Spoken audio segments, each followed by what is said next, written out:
রানাদা, তো রানাদাকে ট্রফি দেওয়ার জন্য আমি কৌশিককে ডেকে নেবো। কৌশিক ছিল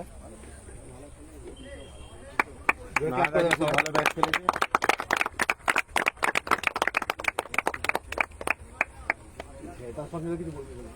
আচ্ছা, আমি দুটো কথা বলতে চাইছি। একটা হচ্ছে যে আজকে খেলার মধ্যে একটু সবাই আমরা বন্ধু বান্ধব, খেলার মধ্যে যেটা হয় সব খেলাতেই হয়, এবং যেহেতু আমি সব খেলা খেলি এবং জানি ব্যাপারটা। আজকে প্রথম আমার একটাই কথা হয়েছে, সেটা হচ্ছে যে বেহালায় যারা সোনু বলো, যারা মানে সবাই যারা টুর্নামেন্টটা করছে, এটার জন্য অনেক অনেক সাধুবাদ জানাই। কারণ এরকম টুর্নামেন্ট মনু মামা মেন উদ্যোক্তা। আজকে হয়তো মাঠে আমরা ঝগড়া করেছি আর কি, মানে এ হয়েছে, কিন্তু সৌভিক আছে, আমাদের অভিষেক আছে, আর কমিটির সবাই রয়েছে। ভালো টুর্নামেন্ট হচ্ছে। এবার এটা নিয়ে যেটা মাঠের মধ্যে হয়েছে সেটা নিয়ে আমার কিছু বলার নেই। ব্যাপারটা হচ্ছে যে এই যে টুর্নামেন্টটা করছে তার জন্য আমরা